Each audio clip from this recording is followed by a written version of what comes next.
Moves are being made. Two-way contract signed by the Pacers. Quenton Jackson, Tristen Newton in the door for the Pacers. Still one spot left with two potential candidates. We've got to break down all the ramifications, plus a little look ahead at next year's free agency, and you'll see why on today's Locked On Pacers podcast.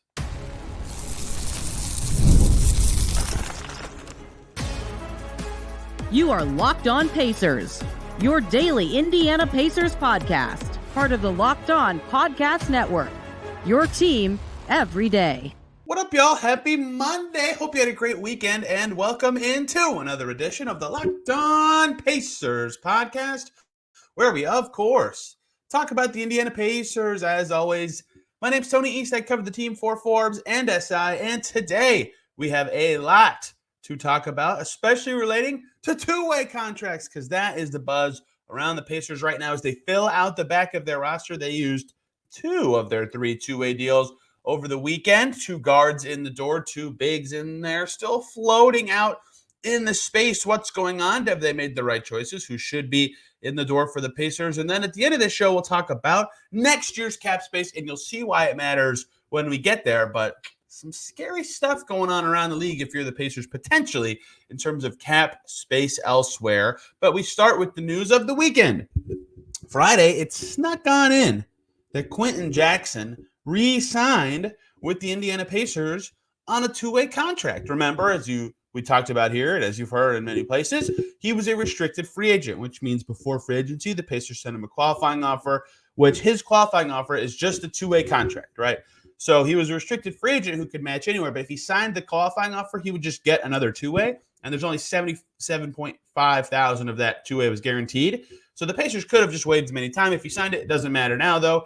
He is back with the Pacers on a one-year two-way deal that he signed on Friday. And I'm always kind of doing this.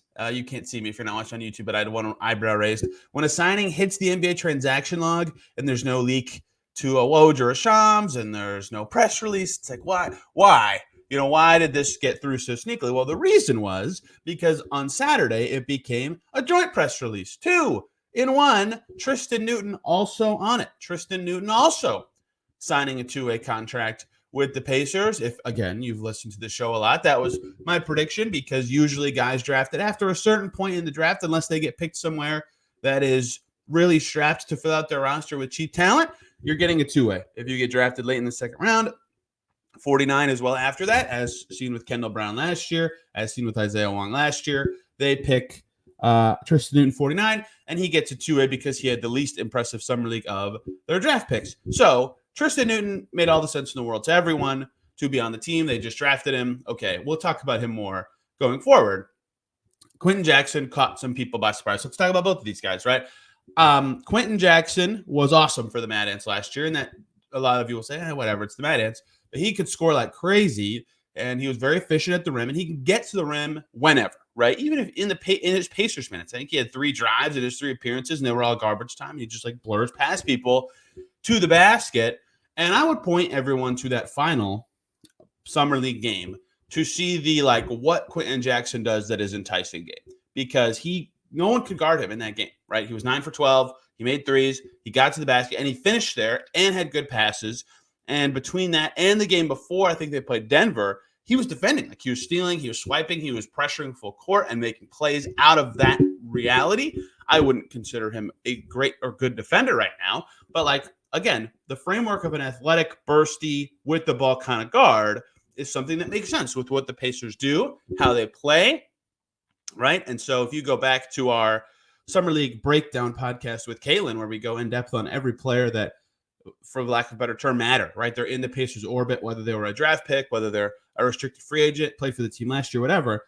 We both said that Quenton Jackson makes sense in the way the Pacers play and how he could, in theory, be with their team going forward. And so he's only 25. He turns 26 next month. But, that's young. That's not young, but it's young-ish. It's Obi Toppin age. And for two ways, if you have 2 young guys on 2 ways and then one more established dude, that makes sense as like a framework of a development pipeline that they have going. And with someone like Jackson, who my take was through Summer League, who had just inverse games, right? If he started with his game against the Cavs and then had the 3 games he had in the middle and then ended with his game against Brooklyn, people would be much higher on him as a player because his first impression was terrible. Terrible. You can't overlook that game. He was so bad against the Nets. His turnovers were crazy. He couldn't finish at all. It was awful. And that was right after I said I thought he was going to pop in Summer League. But then he only missed like 2 or 3 shots the next 3 games combined, and 2 of them were buzzer beaters or shot clock buzzer beaters, and then was brilliant in that final game. So I think you can see what he can be and why they like him. And as I've said here before, I remember them saying that they like having ball handlers on 2 ways, right? There is value to that. You never want to get caught with your pants down and have a bunch of injuries and a bunch of ailments, and all of a sudden you don't have a point guard or guards available to play, in the pros. They learned that the hard way the Brad Wanamaker season, and ended up having to cut him and bring up a G League player, Kiefer Sykes, to get better ball handling. They learned that last year, that one game where some of you might remember this, James Johnson started at point guard in Portland, right? Like that happened 2 seasons ago, and you don't want to be in that situation if you don't have to be. If you can have a capable ball handler or capable something on a 2-way, that makes it way easier to avoid those situations. It would take a lot to get there for the Pacers, but they've gotten there in past seasons, 2 of the last 3, in fact. So you just want to avoid it if you can. And Quenton Jackson's kind of good. There's a reason he has 2 years of NBA service. He dominated that last Summer League game. His stats from Summer League, that, again, his first game was terrible. He was digging out of a hole for 4 games, and he still averaged 11 and 4 on 62.5, 46 splits, right? That's a good Summer League, even though the turnovers were certainly too high. He led the team in steals, like a lot to like about what Quenton Jackson did there. So I thought that made sense. A lot of fans were very surprised that he got a 2-way. I thought that was a good reality. We'll talk about the guy that fans think made more sense in the second segment here. But that did not necessarily surprise me that Quenton Jackson got a 2-way, despite what the reaction from others in other corners of reacting to what the Pacers did. The other deal was Tristen Newton, who they drafted 49th, and the draft spot matters. Like if you draft someone, you're putting them in your pipeline probably for at least a year. It's very rare that a guy gets drafted and just ends up not signing a deal with you or signing overseas. What happened with Mojave King last year is the exception. Honestly, it's the exception that proves the rule of how rare it is. There had to be a situation where they tried to draft and stash a guy, and then his stash situation, he got hurt and identified that Indiana was the best place for him to rehab, right? The odds of all of those things happening consecutively, draft a guy, he plays Summer League, he gets hurt, he's looking for overseas, like all in a row, is so low. So that is the exception that proves the rule. It's very rare, right? Isaiah Hartenstein, that guy the Nets drafted 2016 or 2017. I can't remember his name off the top of my head, but I was looking it up last year. I know it was a Nets guy. Like, it's super rare. So if you draft someone, they're likely either going to sign overseas, not in America, or sign with your team on a deal or a 2-way. And so Newton, to me, was going to be one of those 2-ways or the roster spot. Although I will say, among the 4 guys that are mainly talked about as 2-way candidates for the Pacers, Newton, Freeman, Tshiebwe, and Jackson, he had the worst Summer League, certainly. And I don't know if you'd said this or not, but might be the worst, air quotes, player to the extent that matters right now. Who knows? He was awesome in college, right?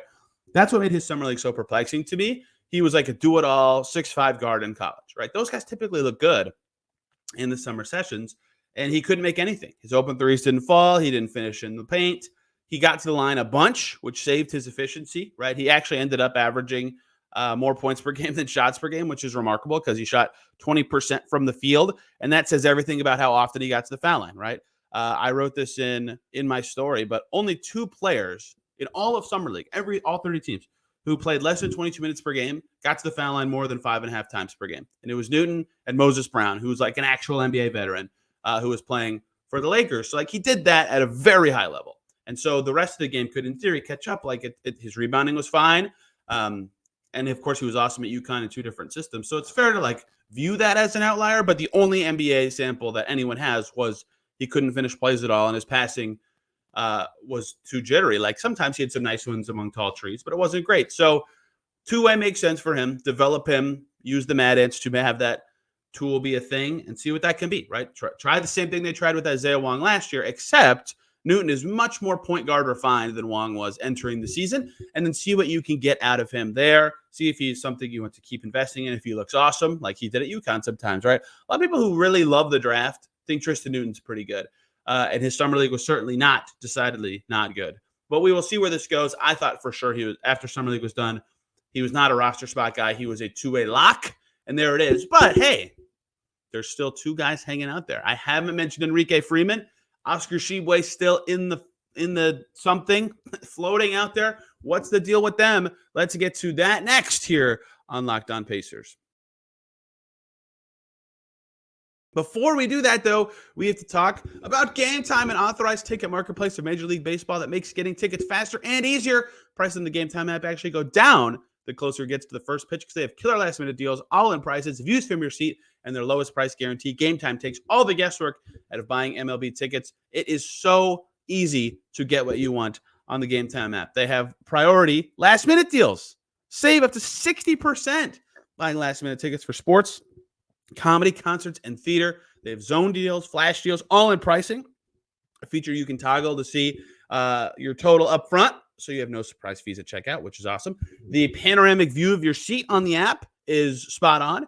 They have the Game Time guarantee, which credits you 110% of the difference if you find tickets elsewhere in your section or row for less, and your ticket is covered with flexible customer service policies. Take the guesswork out of buying tickets and MLB tickets with Game Time. Download the Game Time app, create an account, and use the code LOCKDOWNNBA for $20 off your first purchase. Terms apply, but again, create an account and redeem the code LOCKEDONNBA for $20 off. Download Game Time today. Last minute tickets, price guaranteed.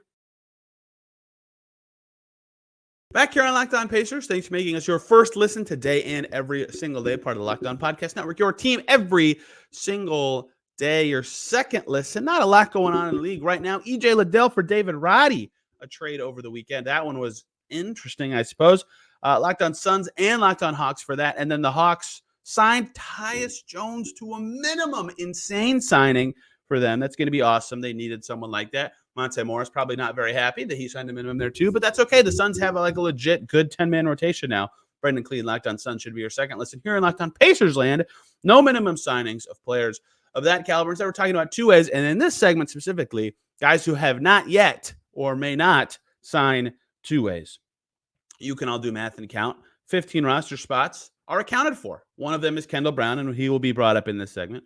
But 15 roster spots are accounted for by the Pacers. They also have 3 two-way slots available, and one of them, only one, is unfilled because they use 2 of them on Quenton Jackson and Tristen Newton. So that's 17 out of 18 spots that, or at least seem like when it comes to the Pacers roster for the coming season, are accounted for. And there's 2 players who make sense to be on the team still there in Oscar Tshiebwe and Enrique Freeman, who was just drafted. So Tshiebwe was the source of much discussion from the fan base, at least in my Twitter mentions. I don't know if it's the common fan base prevailing thought that this is the case, but people really wondering, if he's going to be on the team, right? Well, if he's not getting a two-way, should they waive Kendall Brown for him, or should he just get the two-way spot? And then what do they do with Enrique Freeman? So you got to kind of work backwards, because similar to what I was talking about with Tristen Newton, unless there's a very unique, an exceedingly unique circumstance or an overseas arrangement that makes sense, drafted players are going to be on something, a two-way deal, a back of roster spot because they're cheap, something. Enrique Freeman, to me, is going to be with the Pacers next year on some contract. But we're working backwards. Let's point to what actually happened on Saturday. Press release comes out. Quenton Jackson and Tristen Newton signed to 2As. I hate to do the Windhorse meme because people use it so annoyingly now, but why would they do that? Where they put out the release and Enrique Freeman is not on it, right? If they knew he was going to be on a 2A, why not put him on it? Because again, this is not a certainty, but just given how this has worked for all of time with the draft, he is going to be under some sort of contract to me, right? I suppose there's like a 0.5% chance I'm wrong, but I super doubt it. So why would they do that, right? Well, to me, it's because they're actually deciding if he is worthy of a roster spot, because he was very good in Summer League, right? Caitlin and I talked about that. I said this many times in this podcast. He had the game again, I think it was Denver. He had one game where he was like pedestrian for his standards, but every game he was one of the players who exceeded expectation, right? He, in the totality of all 5 Summer League games, was the player who, compared to expectation, did the best. And that is just like a generic way of describing it, but he played legitimately well, right? He averaged 8 and 4, 8.2 points, 4.4 rebounds, shot over 60%, moved well on defense, didn't turn it over that much, got good blocks, hustled like crazy, and closed games over Oscar Tshiebwe at center, but also started at the 4. So had some like positional versatility in these games. It's just Summer League. Playing awesome or terrible doesn't totally matter, but showing he belongs certainly suggested, hey, maybe this guy should be ahead of Tristen Newton, who's drafted one spot ahead of him in the pecking order. And it may not matter that much, their draft order, because they were drafted with consecutive picks. If you pretend they drafted Enrique Freeman 49 and Tristen Newton 50, that part doesn't even matter, right? So all that to say, to me, this is just reading the tea leaves, but like the second that press release of Tristen Newton and Quenton Jackson were signed came out, I have a group chat with some other salary cap dorkery people. We're all very close. We all said, oh, they have to be considering something different, like potentially a standard roster spot for Freeman, because why else would he not just be in this press release? Because he's going to get something. So the only way that is logical that could happen would be Kendall Brown being waived, right? And then Enrique Freeman becomes this year's Kendall Brown of like the cheap young guy forward. Let's see what he can do. Let's see if he belongs with the team. Now, again, I should point out and say this. Their salary structure was very creatively built to fit their 15 players in and be under the tax. And that those decisions were made with Kendall Brown's salary, at least largely in mind. But Enrique Freeman or Oscar Tshiebwe, when we get to him in a second, would have a cheaper minimum salary cap hit than Kendall Brown does this season, than Kendall Brown's actual salary cap hit this season. So they can actually save a little money if they do that too, which may be nice to them. I'm sure that's a consideration, but it's such a small amount of money that it probably doesn't change too much of the thinking in their brain. With Freeman, it's actually a decent amount of money. With Tshiebwe, it's a little less. So I think, to me, the thought with Freeman is, does this guy deserve to be on the team? Guy 15 on our roster. Now, it's tricky because, and maybe some people view James Johnson's way. Don't even think about him when it comes to positions. He's not going to play. It doesn't matter. And that's fine. But either way, they signed Wiseman this offseason and James Johnson. So now it's Myles Turner, Pascal Siakam, Obi Toppin, Isaiah Jackson, James Wiseman, even Jarris, and James Johnson in terms of like credible 4-5s who could play. That doesn't even account for Freeman, who's going to be in the mix somewhere. So like, what room do you have for another one, right? At least Kendall Brown can play the 3 in some way. So like, if Freeman's on the roster, what's he going to do? Now, put him ahead of James Johnson. Still, there's not a lot of minutes there, but on a 2-way, that's the same reality. And you can still just assign guys on standard deals to the G League, especially when they're rookies. So there's no real pro or con unless they just want him instead of Kendall Brown to having him on a specific deal. So to me, this setup is clearly done in a way that they can decide, right? They're still deciding. That is my guess, given what has happened so far, of how they want to sort out the back end of the roster. And then that leaves Oscar Tshiebwe, right? What is the deal there? Because he is, if you remember, a restricted free agent. Like Quenton Jackson, they sent him a qualifying offer before free agency started. And then a week into free agency, Octagon Basketball announces on their Twitter feed, hey, Oscar Tshiebwe is our client now. Guys don't switch agents who are like so psyched about their reality and their situation. And I don't know that Oscar Tshiebwe isn't psyched about his reality, but that's just typically what agency switches have been in the past. So I'm not speaking for him. I am just, again, reading the tea leaves surrounding this. So July 13th has passed. You might think this date is pointless, but July 13th is the last day that a team can pull a qualifying offer on their own, like unilaterally. After that date, a player has to agree. And so currently, Oscar Tshiebwe could just sign right now. He could sign a 2-way contract today. And he has that qualifying offer sitting out there, and he has to agree to have it be pulled. And he could do that, and the Pacers could waive him, and then everything could be over. But, he could also do it, and they could just keep him on it. He gets some guaranteed money by doing so. He has till October 1st to decide on that contract. That it seems like way too far out for a resolution. Media days before that. Training camp starts before that. But either way, that's like the hardest possible deadline for all this to get sorted out. So a lot of people think he should be on the team or should be in the mix. He's a wonderfully good rebounder. I do not want to diminish that at all. He had 19 per game. He had 19 in that first summer league game. That's insanely impressive. He also averaged 6 per game after that, I believe. I want to double check that because I wrote that in my story about his summer league. But like, he didn't actually hit the glass that much. He had 24 rebounds across the last 4 games combined. Now, that's not to say he's a bad rebounder. That speaks to what Caitlin and I talked about on our summer league recap of him. Yes, there are lots of matchups and situations where he can be like, whoa, look at that. He can rebound like crazy. They lost that game. There are lots of matchups where he can't help get stops enough to get rebounds, or he just can't help on defense very much at all. I was at the Mad Ants playoff game last year in the first round. Oscar Tshiebwe won Rookie of the Year, made an all G League team, right? Had a good season down there. They couldn't play him in that game.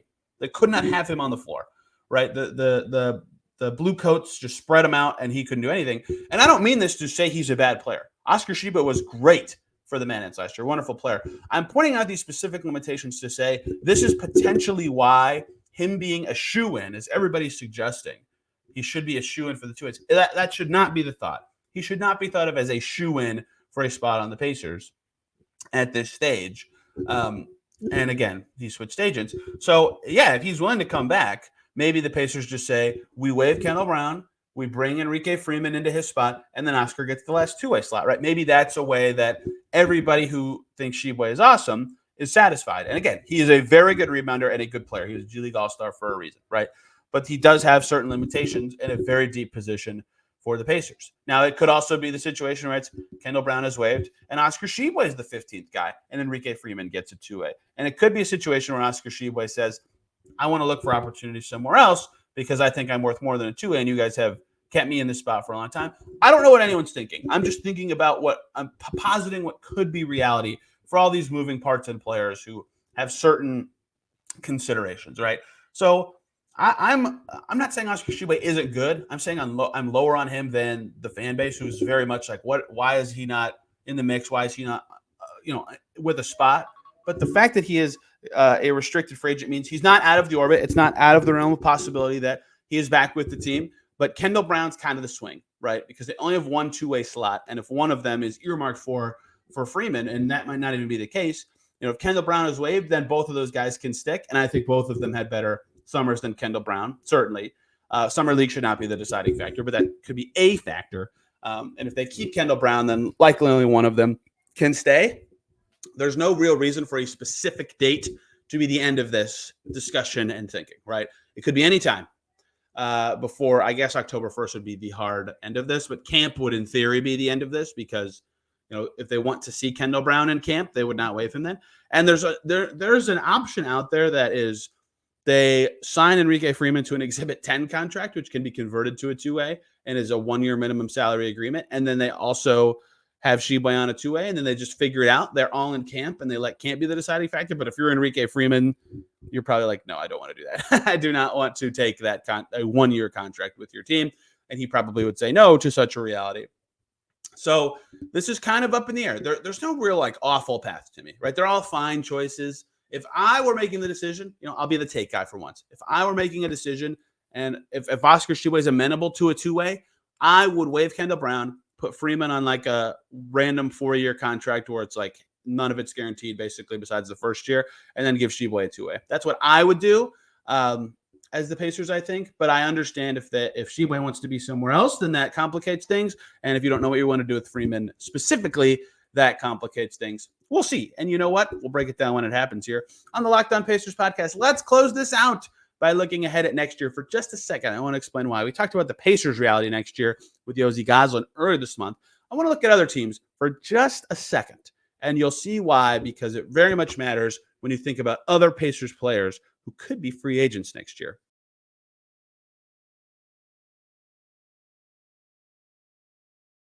Back here on Locked On Pacers, thanks for making this your first listen today and every single day. Make Locked On NBA your second listen. One of the days last week, I can't remember. They talked about the NBA media rights deal, which is a huge deal for the league. New partners, no more TNT after this coming season, which is crazy, although maybe not. Legal battle coming.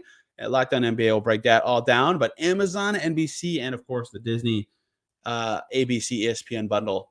We'll see where that shakes out. Very interesting for the league and very good for the players that they got 4 bidders really in the door to suck in as much money as possible. So this was going to be research I did for Andrew Nembhard because if you remember, I talked about his extension that I was looking up cap space teams for next year, right? Because next year is when Andrew Nembhard could have been a free agent had he not done his contract extension, which is officially signed, by the way, before his first Olympics game. And by the way, I'm recording this very early on Sunday the 28th. Which is relevant because Tyrese Haliburton and Team USA haven't played yet, even though Nembhard has, and they won. So I would be talking about in this segment USA Olympic Games and Canada Olympic Games. We'll do that for our third segment tomorrow. But I only bring that up to say, to keep going here, sorry if you can hear people out in the hallway, to keep going here, let's talk about next year's cap space teams. Because I looked ahead at this. There are 5 that have a good amount. And I looked at those teams to say, would any of these teams want Andrew Nembhard? And now that doesn't matter. Too bad, so sad, right? But I still have the money numbers up on my screen, and I'm going to talk about them because there's still this odd financial reality where the Pacers probably are going to have to lose someone. either via trade or just letting someone walk because of their proximity to the tax next year. And even if they go over the tax, they probably can't keep all their guys because of the first apron. Maybe they're okay with that. I probably wouldn't be. So it's tough, right? And it's weird because they have no bad contracts. They just have so many good players on good contracts. Too many, in fact. So the two names that everybody should rightfully be looking at are Myles Turner, because he is guaranteed to be a free agent next year. 100% guaranteed, no doubt, he will be a free agent next year. His contract can never be extended. And TJ McConnell, because TJ McConnell is extension eligible, but I think the Nembhard extension means it's really tricky for the Pacers to do a TJ McConnell extension and actually fit it in to their salary structure next year and keep Turner. And maybe they can, or maybe they don't care, but that is also a player I would be looking at. Isaiah Jackson's in this mix as well, but as a backup, it's a little trickier. So there's 5 teams that have like very obvious major cap space next year. The Brooklyn Nets, who could have a ton. And I know that there's a better Nembhard fitting team we'll get to in a second, but I was about to talk a lot about the Brooklyn Nets on the Nembhard extension episode. No, I don't have to. The Brooklyn Nets could have like upwards of $50 million in cap space next year, which is crazy. The Houston Rockets, which is confusing because they have like $30 million, but they could do some extensions for their rookie scale guys this summer, and they are probably going to be star hunting, but keep them in mind too. They could have like $30 million in space next year. They're probably the team with the most swing. Actually, this next team has a lot of swing too. That's the Jazz. Lauri Markkanen. We'll talk. They're actually going to be a factor in an upcoming episode in a second, but August 6th, we'll probably get a resolution on the Markkanen future-ish. If they do have Markkanen next year, they probably won't have space, but as it stands right now, the Jazz could have some space next year. The Wizards and the Spurs are the last two teams who have like 25, 23 million in space. The Spurs were going to be the team we spent a lot of time talking about Andrew Nembhard for. If he didn't extend with the Pacers, that just makes so much sense. Doesn't matter now. So think about those 5 teams for a second. If you're the Nets and you have Nick Claxton, do you want Myles Turner? Probably not. If you're the Rockets and you have Alperen Sengun, do you want Myles Turner? Probably not. If you're the Jazz, we'll see about their cap space. You might want Myles Turner, especially if you have Markkanen and you don't. They clearly don't have a ton of long-term value in Walker Kessler. If you're the Wizards, that might be a very good fit because Sarr as a 4 is something that has been bandied about. And if you're the Spurs, you have Wembanyama, you probably don't want Myles Turner. So I think the future of Myles Turner with these cap space teams depends on 2 things. What happens in Utah with Lauri Markkanen? And we'll get a resolution on that in about a week, right? We're approaching August 6th, which is a very key date for him. If he renegotiates and extends that day, he can be traded this season.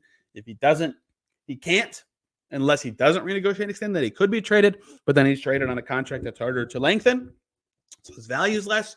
It's a very interesting thing for the Jazz to figure out. But as you look at those teams, only one real obvious, like, ooh, this is a cool Myles Turner team, and that's the Wizards. And who knows how good they'll be. If they're not good enough, would they really want to go get a Myles Turner? They have Jonas Valanciunas already too, but he seems like a very obvious trade candidate this season. So Myles Turner's market of cap space teams might not be insanely robust. And that could work in the Pacers' favor next year as they try to fit all this stuff in under the tax. And other teams could become cap space teams. You just never know. But right now, that is at least what the projections suggest. The other player to think about is McConnell.